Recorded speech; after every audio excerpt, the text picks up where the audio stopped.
Hey 8th graders, Trent here to tell you a story about my good friend Jack. Jack and I are in 8th grade, same as you. Not too long ago, I introduced Jack to the online multiplayer game Fortnite. You've probably heard of it. I've been playing the game for 2 years already and was more than happy to show Jack the ropes. Turned out Jack loved playing the game with and without me, and it also turned out he spent the majority of his evenings playing Fortnite after he got home from school. Playing Fortnite one night, Jack was deep in a high-stakes match and barely lost at the very end. He had always had a bit of a temper, and upon losing, he slammed his fist down onto his keyboard. Nothing was damaged, but his mother burst into the room, exclaiming, "Jack, that is enough!" Jack had a history of this behavior while playing Fortnite. He was very interested in the game, and as a result, often reacted strongly if things didn't fall his way. Jack's mom had grown concerned and tired of his outbursts, and this keyboard-hitting incident was the last straw. Jack's mom pointed out he wasn't mature enough to handle this game and said he needed to take some time to consider his behavior. And with that, she confiscated his keyboard and mouse, leaving Jack to watch in dismay as his computer became unusable.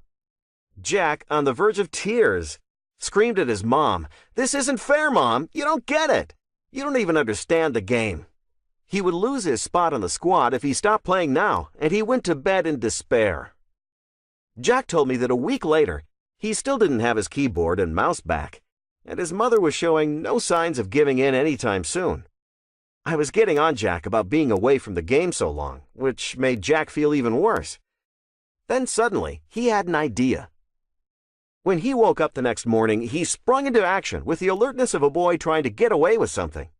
He rubbed his nose red, held his forehead to the heating vent, and held the hottest water he could stand in his mouth for a full minute.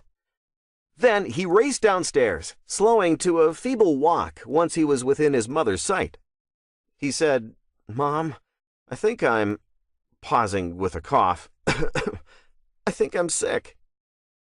As he knew she would, Jack's mother ran and grabbed the thermometer, holding it under his tongue until it beeped. She said, "Oh no, it looks like you're running quite a fever. You're not going to school like that.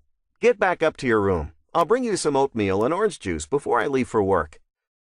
Jack was thrilled. His plan worked. He watched out his bedroom window as each of his parents drove off, leaving him home alone. He immediately jumped out of bed and ran to his parents' room. "Not bad, Mom," Jack said to himself as he slid his keyboard and mouse out from their hiding place in his mother's closet. And with that, he was back in the game. Jack had even convinced me to stay homesick too, and the two of us proceeded to have a blast playing all day. That is, until around 5:15 p.m., when Jack lost a crucial match. "Ah!" Jack exclaimed in a rage. He was furious, and without thinking, he put his fist through the wall next to his computer monitor. Jack froze in shock, hardly able to process what he had just done. Jack was in such surprise that he didn't even notice the sound of the garage door closing. He was just composing himself and trying to think of a plan when he heard a voice behind him exclaim, "Jackson Elwood, what did you do?" Jack had never seen his mother angrier. Not only had he punched a hole in the wall, but he had also clearly lied to her about being sick so that he could play a game he was forbidden from playing. He knew he was in big trouble. Jack's mom decided that his time without Fortnite needed to be extended significantly and banned him from the game for an entire year. She also made him pay for the damage to the wall, which used up the majority of his birthday money he had received from relatives. While gaming can be an incredibly fun activity to do alone or with friends, it's important to keep it in perspective. No game is worth lying to the people who love you most, or getting so worked up that you damage your or someone else's property. Taking good things in moderation is a vital lesson, and being able to do that demonstrates maturity.